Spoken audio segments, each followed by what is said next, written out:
Hi, everybody. Just, I hope everyone's doing well and kind of looking forward to the weekend. Not this weekend, but next weekend uh, for the 5 day come 2 day. Um, with respect to that, keep in mind that if you send in some questions, I'll try and answer as many as I possibly can, and really appreciate those questions coming in because it's really for all of us. It's strangely enough how many questions link up with other people's questions. It's quite amazing, actually, and always has been that way. So let's get started with a question from Susan Hardy. There's some preamble to this, so we'll just go along and see how it works out. I usually call consciousness love now, she starts off with. And it made me wonder if it has always been in me, this belief that may or may not hold water. I'm not sure about what that belief is, but I'm assuming that it relates to loving and the inability to recognize that loving inside yourself. If I could just mention a little bit about that. In fact, however we function, no matter how it looks and how it is, and we have a bit of a love affair with that method of engaging with life. And it is an act of love on our part to act those ways, whatever those ways would be, behaviors might be. And we tend to validate those particular ways. And we don't necessarily call them loving because we have reactions to what we see. So we're learning how to see more constructively in relationship to what's there and understand that, oh boy, this is how I've learned how to be this way, and there are other ways that I can be.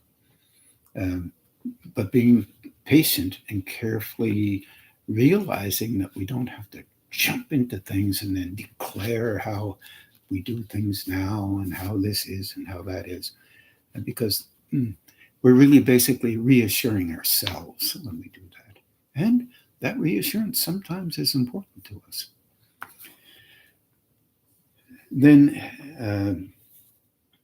Susan says, then it is in every part of me, like in and around every cell, etc. She's talking about love. The body image of this is how I can hold this concept in my thoughts.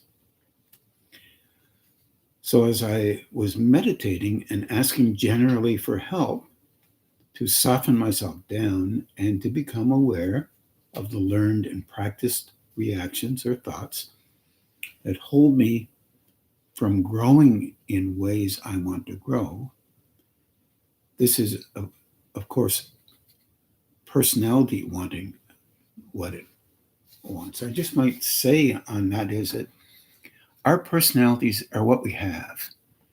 We utilize them very practically, regardless of what it looks like. And we validate them by utilizing them all the time.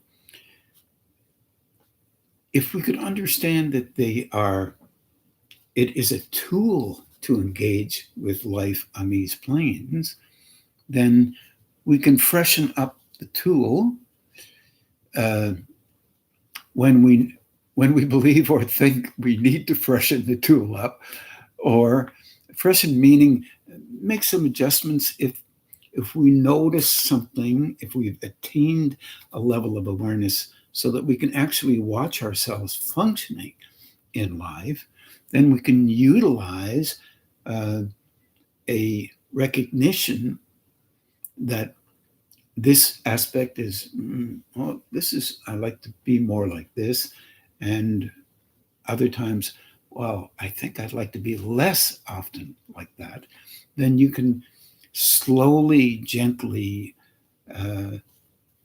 use persuasion in a kind of a way to broaden out or soften down the actual method or way you use that personality to formulate a different kind of, or a slightly different kind of way of being.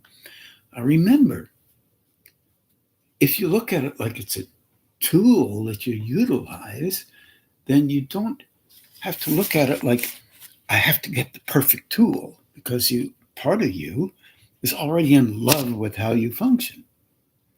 And that's an act of love. It's not an act of being bad or good because you do this or that, or right versus wrong, because everybody has an opinion about almost everything.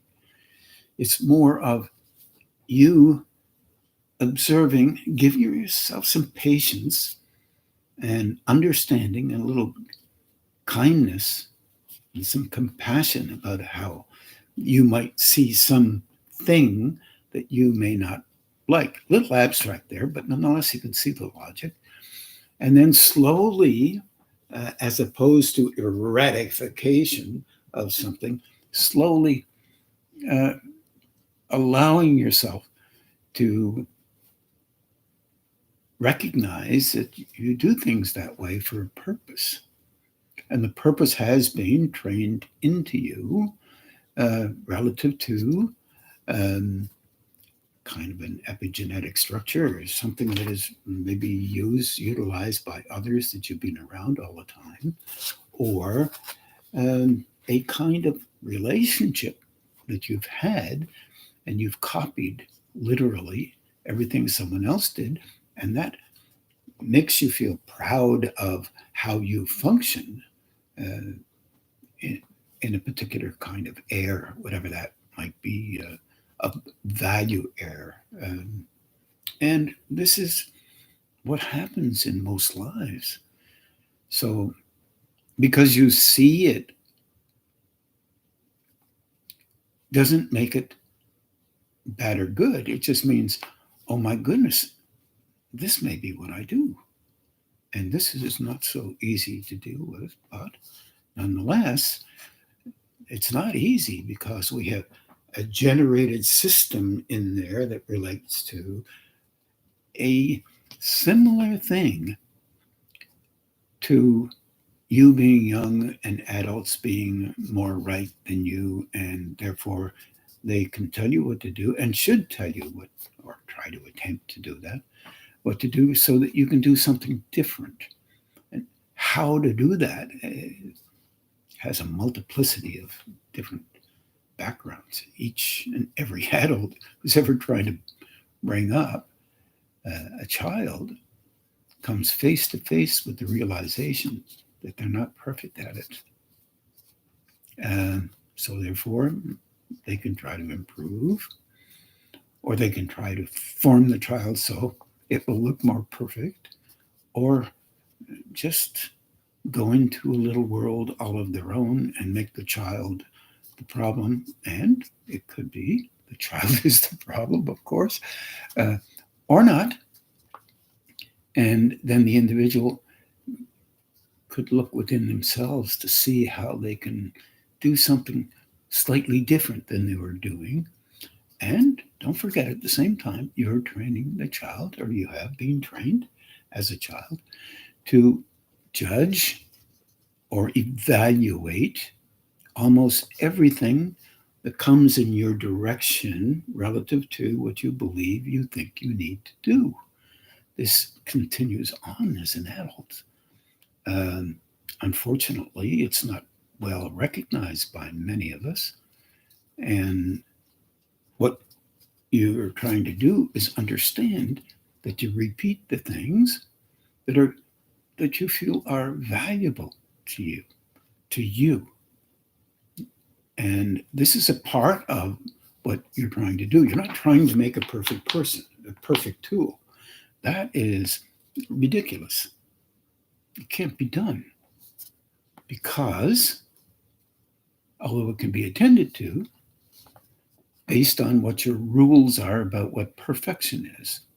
Often it's opinion.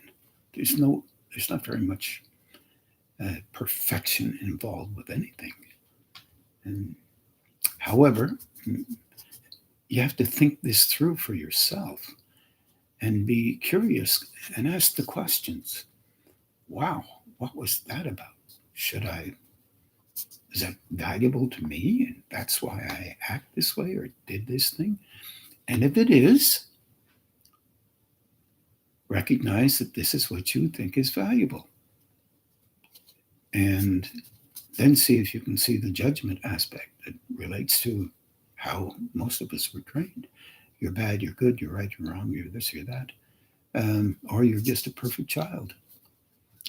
Anyone that doesn't recognize it has to suffer through the realization that you are judging them because they don't see you as a perfect child, perhaps, or not letting you know more about that. Anyway, this is a part of the loving aspect. It's so subtle. There is such a loving aspect in us all. And we reach out to love those things that enable us to maintain a certain way of functioning that is basically reflexive and not often noticed unless you are beginning to be okay with observing, just noticing, not judging how you function. And then make little tiny inroads, subtle, gentle, respectful, kindly inroads into attempting to do something slightly different. You'll find out how difficult that is based on your judgment capability. If you're a great, able judger, it's tough. And our training is linked, one would say, to that particular method of engaging and communicating. We can call it a kind of communication with others. If they do not align with the way that you communicate, therefore, you must correct them, or you must come up with an idea that relates to another. You do the same thing to yourself. Or you protect and defend how you are. You're trying to make a space in that by not doubting you, but perceiving slightly different than what you could perceive before. And that makes a space. In that space, you have more awareness because there is a space to see. Otherwise, there's no space to see, but there's only the need to defend or articulate the value to yourself that you have already constructed within you for the purpose of being comfortable or settled, at least, within the personality construct that you've been a part of or that you are a part of. Okay. Hopefully that helped a little bit. Emphasis on the realization that imperfection is normal. Hard one to think of, especially when you've been indoctrinated into the idea that a version of how to function is the right way to do things. I think there is some credibility in some of that stuff. In the wintertime, it's much easier on the body to wear a coat rather than a t-shirt in minus 30-degree weather, whether it's Celsius or Fahrenheit. But if you've been trained to wear t-shirts all the time, you might have difficulty with the body. Well, I'm not saying you have difficulty with your emotional bodies, mental bodies, but there's an integration of those three things that we call personality. It usually relates to behavior. You can look it up in the dictionary. But also, there's an internalization related to your relationship with a personality. You have a personality internally that is reflexive based on how you've learned um, how to express yourself internally in relationship to the rest of the world. That may not be um, as perfect as one believes it might be. There is so much in the world to learn about everything that's in this world. When you're looking into an internal world, a higher state world, there's even more, because no matter what we believe it looks like, it's more and different than that.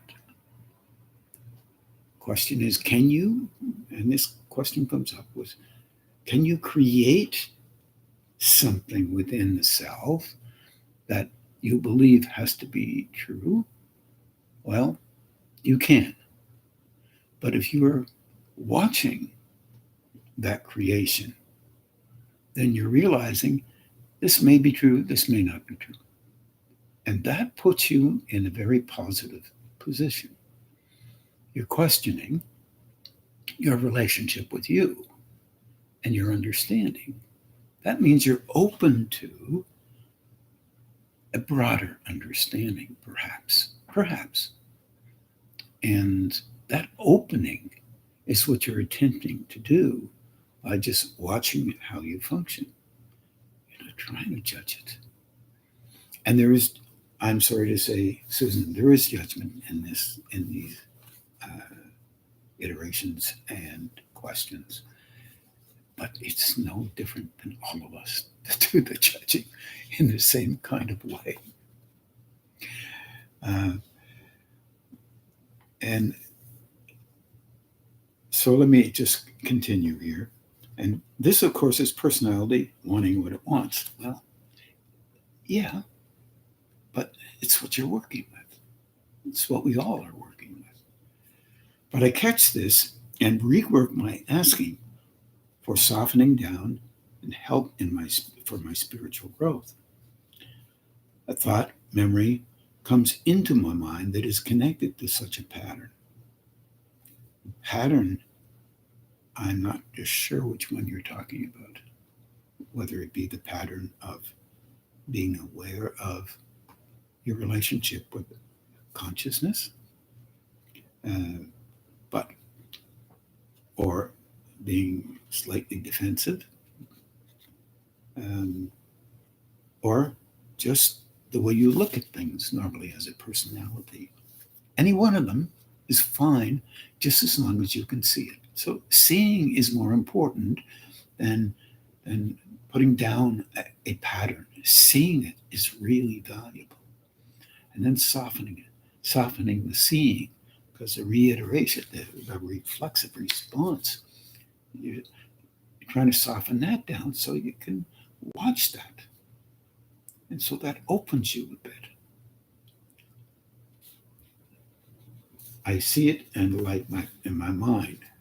I get that my mind wants to be irritated that this thought came up, but I move off that. Okay. Then the energy in my being suddenly expands and fills me with love. Okay. You left a space there for it. That's the opening. Hard to describe, but I felt a sense of growing relationship between my personality self and consciousness, or love, as love, or maybe my higher self. Whatever words. It's great. It was so comforting that I wondered if it was not bad in any way, but did I construct it all? I trust when I feel energy. I wonder if it is in me or coming into me from a higher place. We have talked about how easy we are to enter, and I do not know how to see where energy comes from. You, when you're engaging with that energy, don't be nervous about trying to feel it physically or emotionally or mentally. For example, you may feel it emotionally and then you have a response to it. You're feeling it emotionally then from the solar plexus, for example. If you feel it, if you can, you notice that it's, oh, I noticed that around me or in me.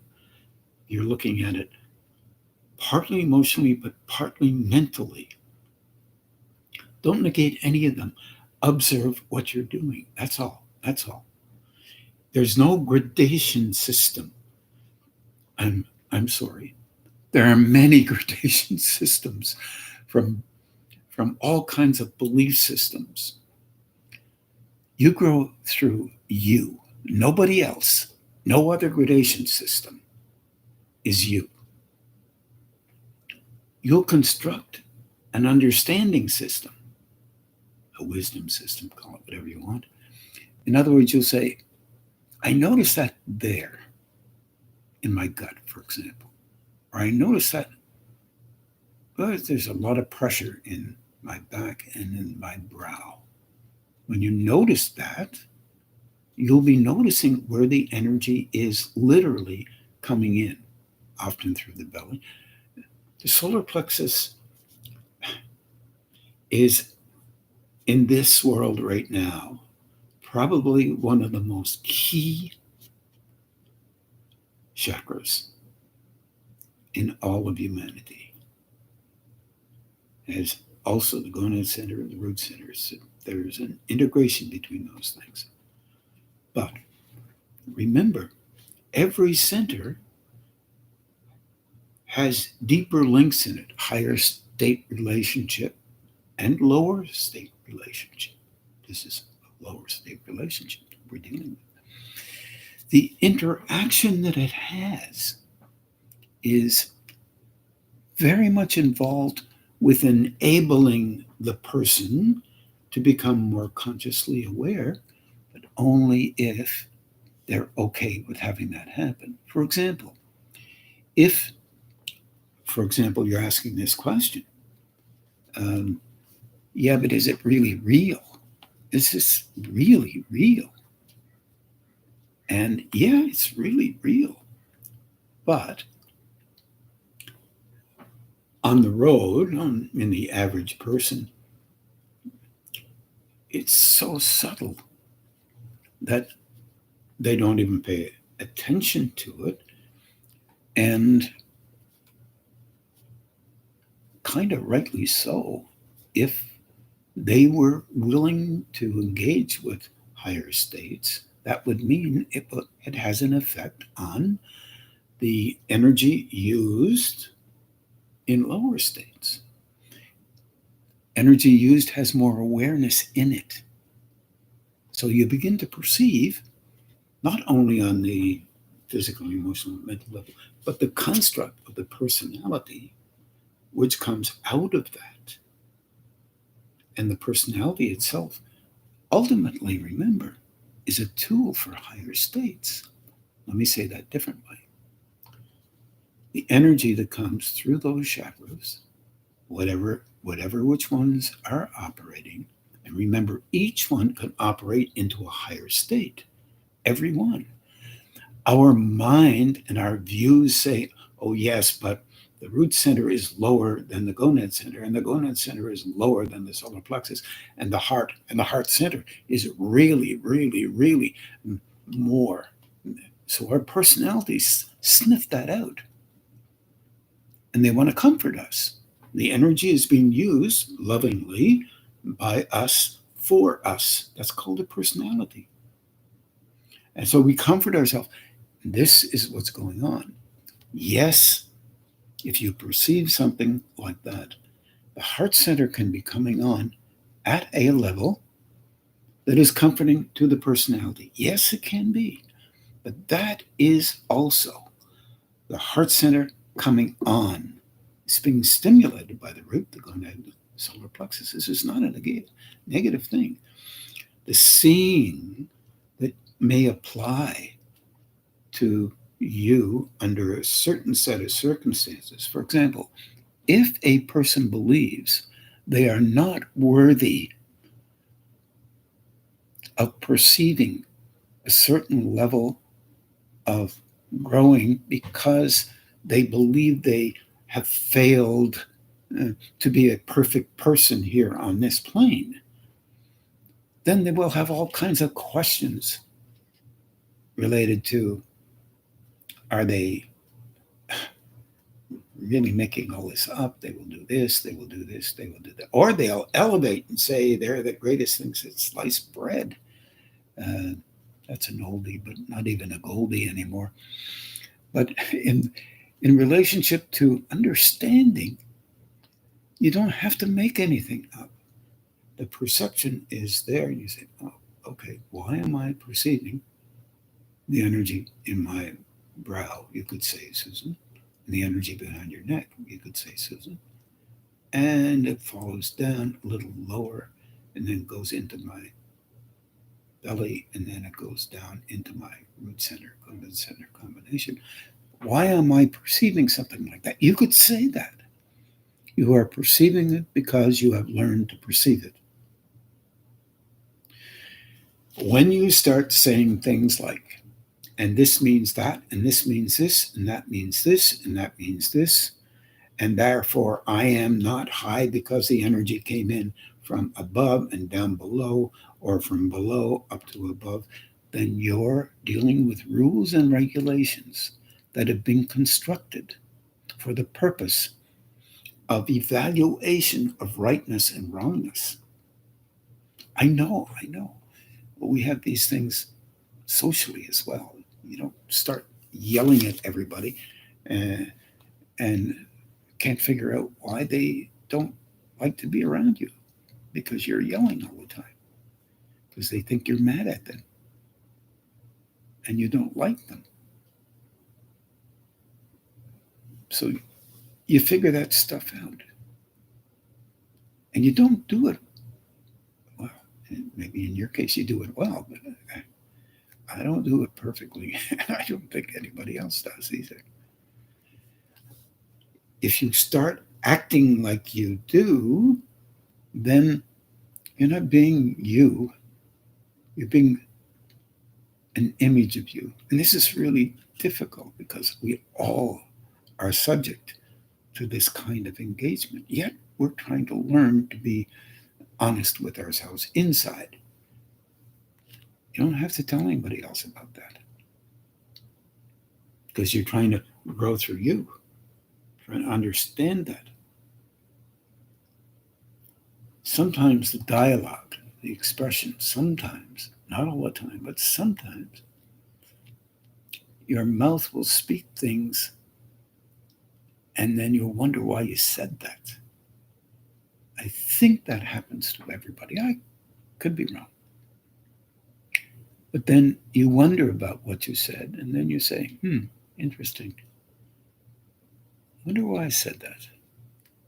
Is this of value to me in the images that I am involved with?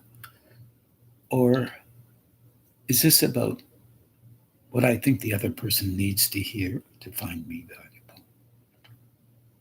Or some other reason. There are many other options. God, 8 billion people in the world. There's got to be so many options. So, yes, your perceiving within you is what you perceive. If you have found out that you live in a world that, and this is outrageously difficult to deal with or even find out, in a world that comforts you and lots of stuff that you say isn't true, and you know that, then you can move to it and slow down what you say. But it's not easy to do that if you live in that kind of a world. Because you're trying to comfort the system that is called the personality, because it's attached to a physical form, as you mentioned, an emotional dispositional structure, which is vulnerable most of the time in many different ways, and a way of thinking that colludes with the emotions in relationship to self protection.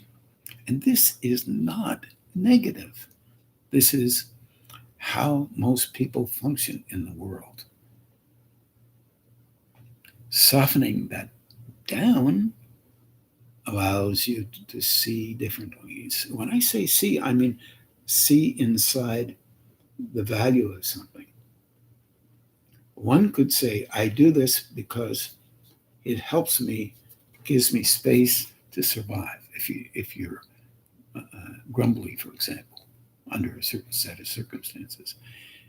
This is too close to me. I'm grumbly because I want to give myself a chance to recover and survive, because I think I'm too vulnerable in that set of circumstances. Now, if you talk like that, and everybody is using that same language, then you may have two or three friends that recognize that that's what that means, because your friends know that you need now time to survive in these set of circumstances, and you need a little space. But normally, the world isn't quite set up that way. Not everyone is that psychologically attuned. And even when they think they are, they're not. They're attuned relative to how they see the world and how they can handle certain sequences of emotion and expression comes out of another person's mouth. This is normal in our world. We're trying to understand that normality, the way those patterns of function need protection, because they are constantly based on one way of thinking. They need defending by the individual who uses them, because the individual is more aware often than they know they are. They sense that intensity or anxiety or anxiousness within themselves related directly to an area that is difficult for them to engage with. And therefore, reflexively, the system goes into automatic and protects itself.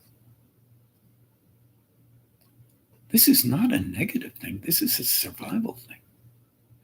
Learning to see those moments helps us a bit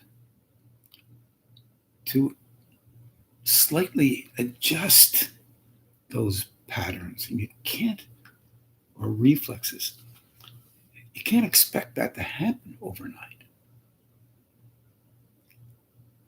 But when it does happen just a little bit, there's an opening there to perceive through.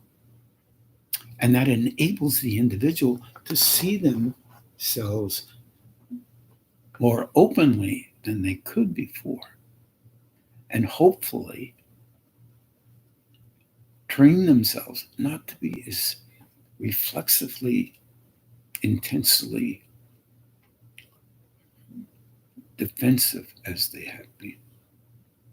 There's all kinds on a continuum. There's, oh my goodness, all kinds of levels of this within each and every one of us, not only in a person, because I apologize, Susan, I am talking to a number of people. I am not only talking to you.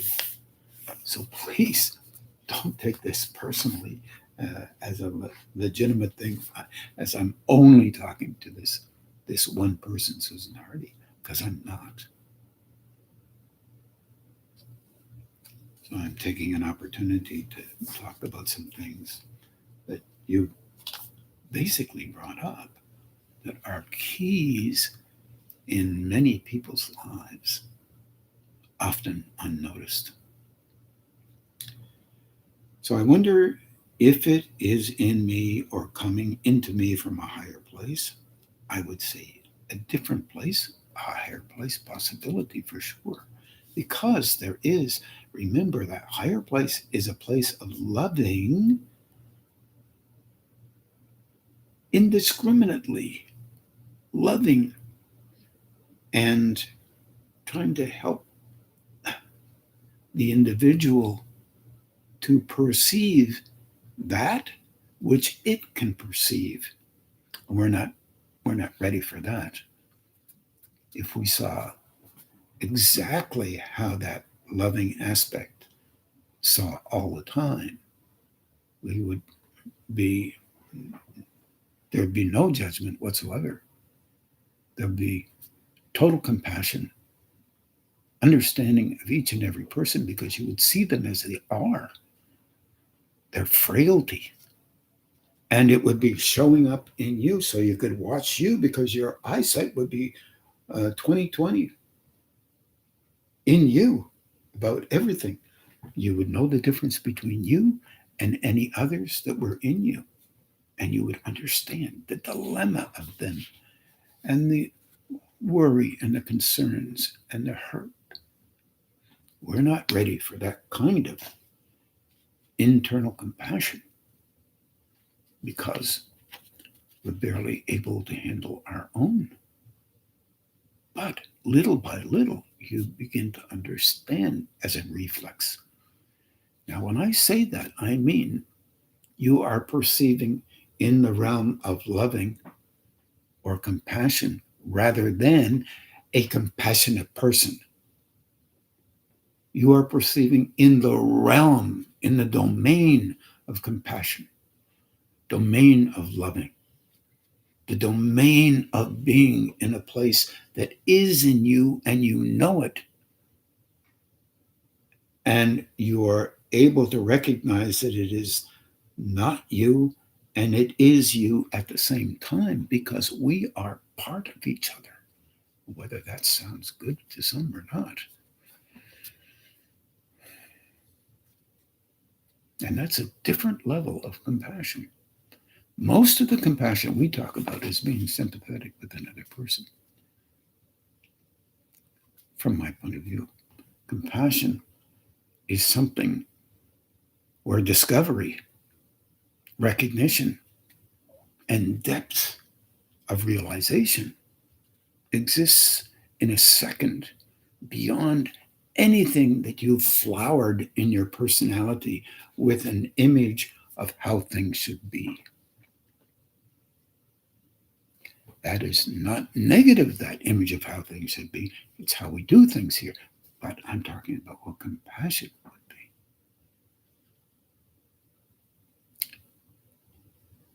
Respect for another and their journey within themselves. The depths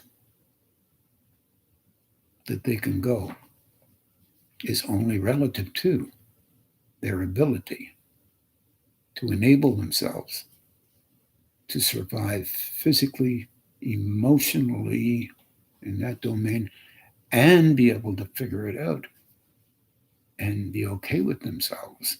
Heavy duty there, mentally. This is a deeper level of understanding and very, very difficult to maintain in every level of circumstance.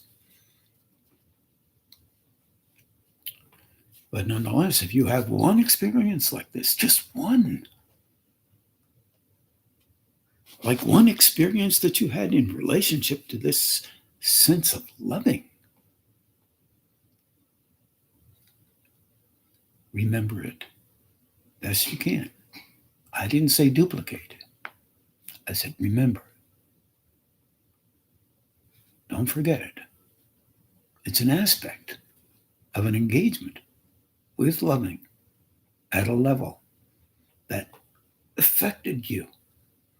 And I mean affected you.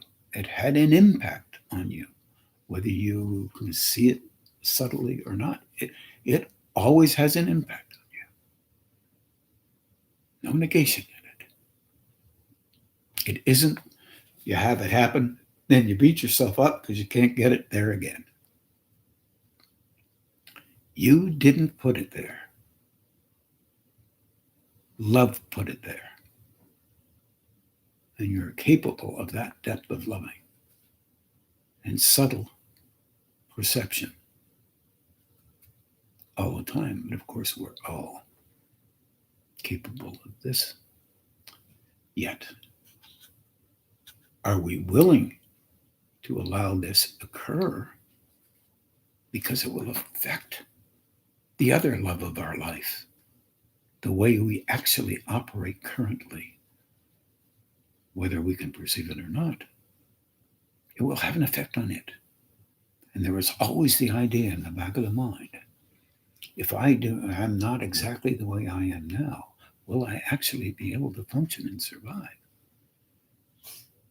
Because we have fallen in love with those images. That is love. That is not negation. That's loving that has touched us. Even though we're in love with how we function and believe must be real.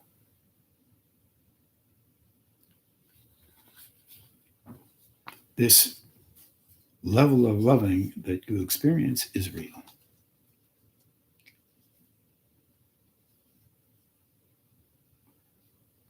She also says, we have talked about how easy we are to enter, and I do not know how to see where energy comes from. It doesn't matter at this stage in our development. Here's what does matter. For example, if you believe that it came from the highest of states, and you tell everybody about it came from the highest of states, and I'm really, really able, it means it's a personality orientation. I'm sorry, but not that sorry. If you're engaging with it quietly, silently, then it will help you to know what to do with it relative to your ability to allow an engagement with that flow, which will make your personality be slightly different than it was before. In a few ways that I really can't talk about at this stage. And that's not a cop-out, that's a reality. Because people will begin to talk like that, whatever that is. We all do this to some degree. You read a book, and you read a really good book, and you go to a movie, and the movie affects you. If you went to the movie to broaden out your understanding of an area of life you don't have any experience with, because you want to understand someone that you're going to meet who's had that kind of experience, the movie will never be the same, but it will give you an inkling into the possibilities of how that other person engages. That's maybe a concept you could call broadening of the experiential background, but you don't have to live it.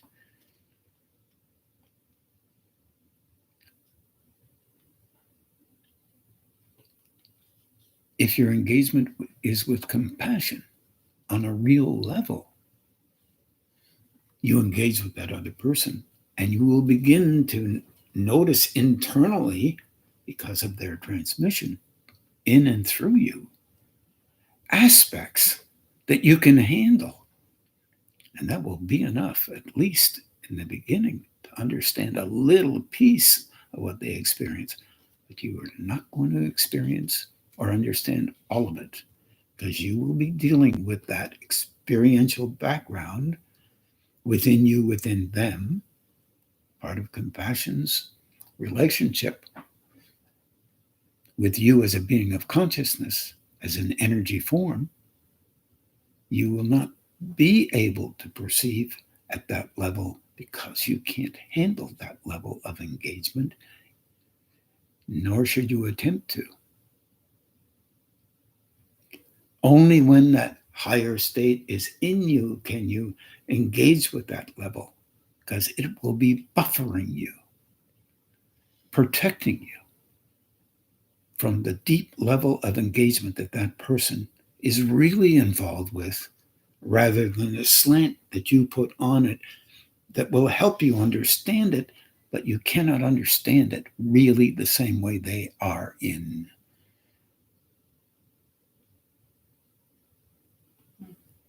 You cannot do that. It's too much for you. But you will get a slant. I know I'm repeating myself. A slant. Attempt not to be deluded into thinking that you understand perfectly what they're going through.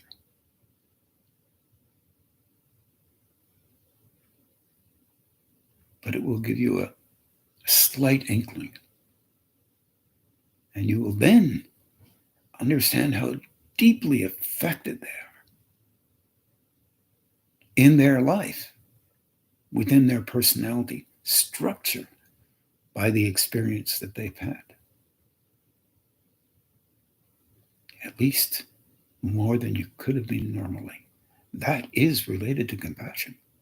Compassion is an experiential base, not an intellectual base. That is not compassion.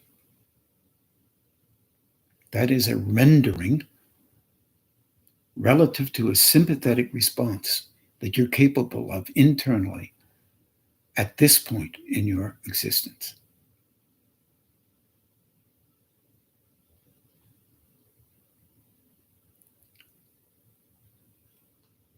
Strange, but perhaps real. And let's go on. I really want to ask you about a developing relationship with consciousness. I'm talking about one, Susan, related to compassion. It's related to seeing in a different way than you're not looking to relegate colors and frequencies to a person that you may have to grow out of, or it may have to become intermittent. But sometimes some people believe that that is a very important part of growing. I think it's a developmental phase. As many of our stages of what we believe must be true if you're spiritual are developmental stages. Our experiential background is, for us, not easy. A sense of loving, a sense of peace, with active awareness within of what we are experiencing. A sense of understanding that relates to things beyond the personalization structure is an aspect of inner growth.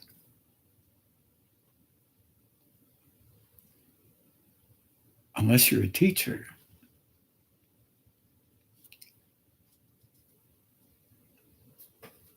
how you function internally is really basically involved with a quietness, an internal rhythm that you're watching inside, with sometimes consternation, sometimes curiosity, sometimes, holy smokes, How did that make sense to me?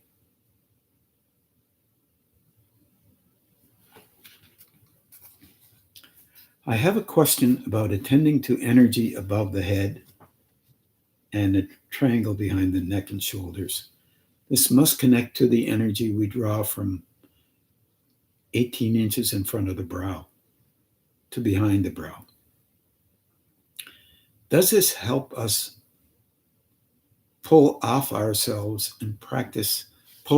off ourselves, I think is what she's saying, off ourselves and practice more in seeing how we really are? One proviso in all of this, and I know I'm reiterating, is please, you're not judging, you're not trying to find out and give yourself a medal for being in this place or that place or this place.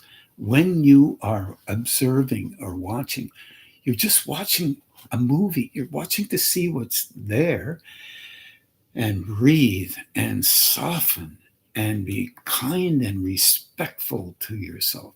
And just, you're learning, because you know if it's there in you, it can be there in others. And that frees you a bit, because many are afraid that others will find out how they really are. That's the personality fear. And that is based on the idea that if you're spiritual, you're supposed to be like this. If you're really a decent person, you're supposed to be like that.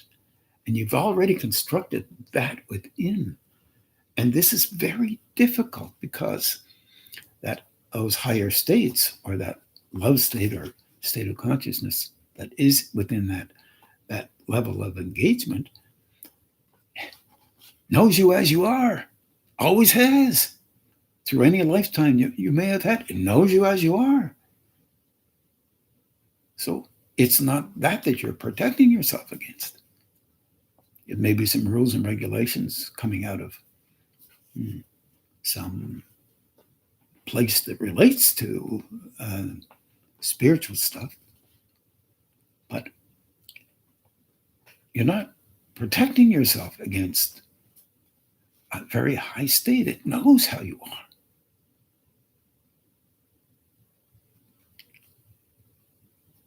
So keeping that in mind, this exercise that we were talking about, there's two exercises that Susan is talking about right now. One was the last CD that we put out, thanks to Daniel Bay and his beautiful music, very softening and quietening, gentling music, throat center focused, Daniel, and linking up at the back of your neck, if you happen to be listening, towards the top of your head, which is really good. Still strongly focused in your ability to play the flute wondrously.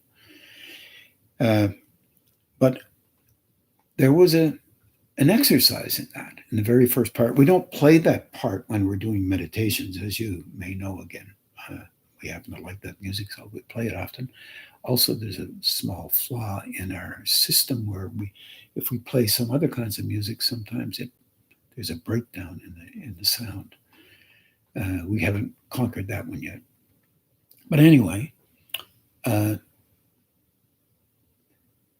suggested that if you reach out in your mind in front of the brow, about 12 to 18 inches, you breathe in in your mind, you use mental acuity to become aware as you're breathing, as if you're breathing through the brow, out behind the back of the head, about a foot to 18 inches.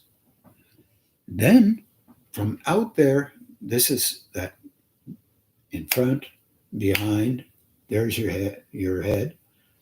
Out there, you come down through the back of the neck, and you'll notice your hand sinking a little lower to out in front of the chest, like in breath, out breath.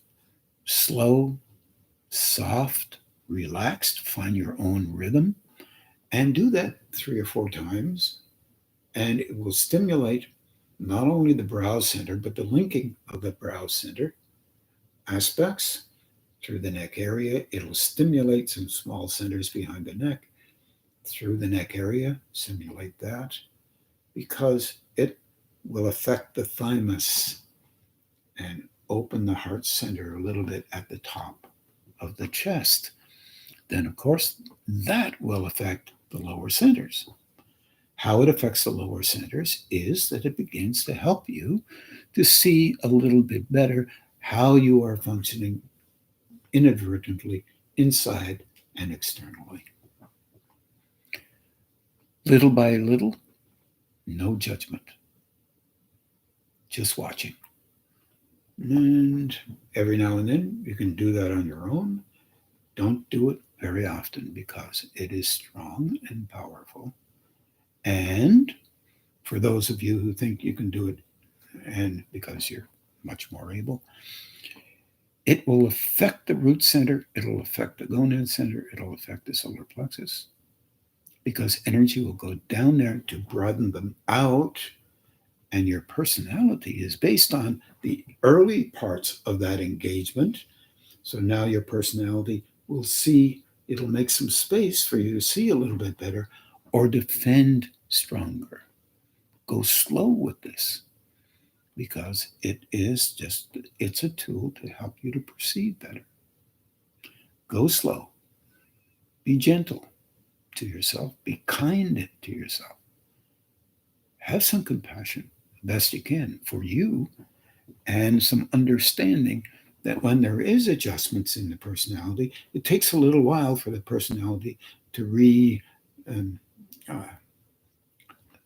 to sort itself out, so that you can be comfortable again, because personality is a comforting form. It comforts you in your love for you as you are. So no negation in this. The other one is when you're feeling kind of uncomfortable, use your imaginary hands to place your hands as if I was standing on behind me on your shoulders like this. And literally, all you're doing is asking for help for yourself, trying to gentle down. You turn your hands on, of course, first, and nice and easy, and then soften down, and then let the energy ignore it. You ask for help, and you ignore what you're doing, and leave the hands there on your shoulders for a while, and try to soften inside so you can notice the energy moving in. What happens is, as the hands are on more, as with every other center, more energy will come in relative to the center and relative to your focus. This is a key.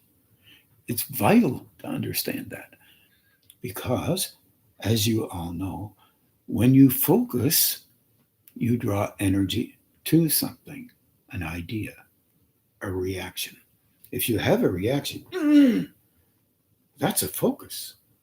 If you have a softening, that's a focus. You're softening. Focus on the softening. That seems a little, let's say, gentle or intense. And both of them, depending on the characteristic that you use, the intensity you use to validate your personality's versionings of the way you should be, remember, you intensely focus on that to maintain it. So learning how to soften down is very helpful. And that was a softening down thing, Sue. Just a small exercise that you can use with your mind, your mental facility.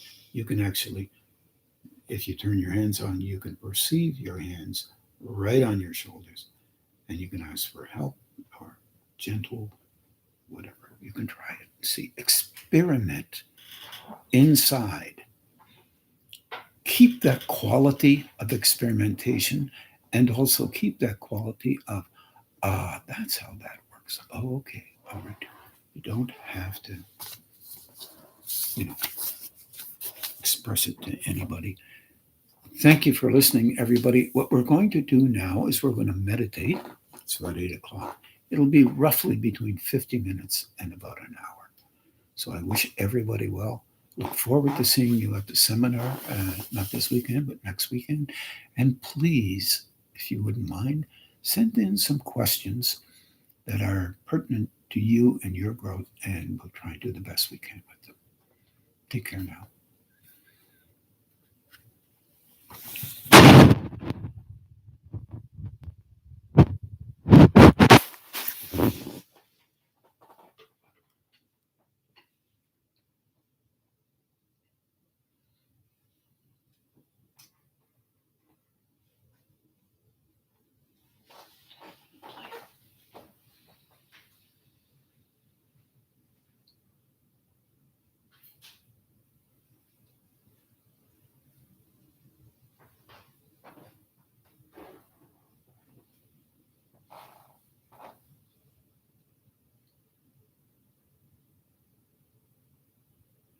Play.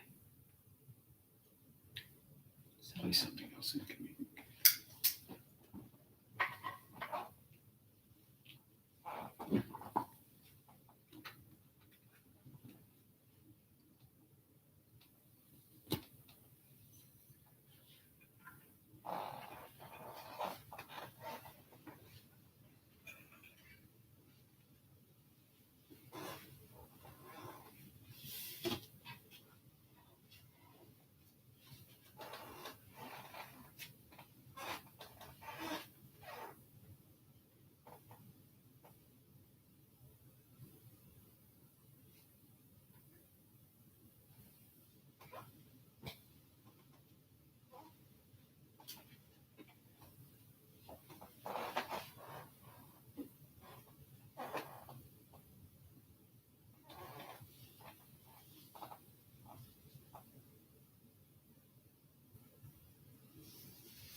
We're having a little trouble with our streaming, so please just go ahead and meditate on your own. If we can solve this problem, you'll hear some music.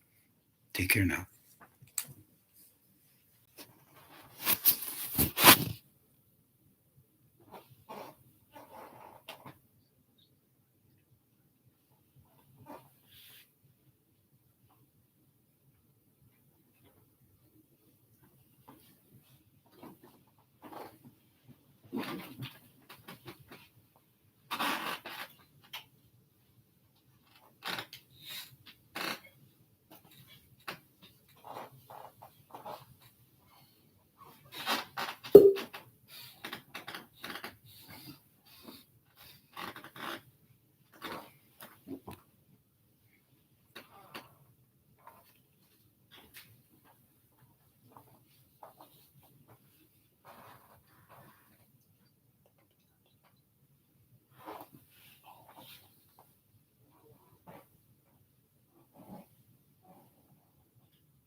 Let's just begin to do the balancing and grounding on your own, and have a good evening.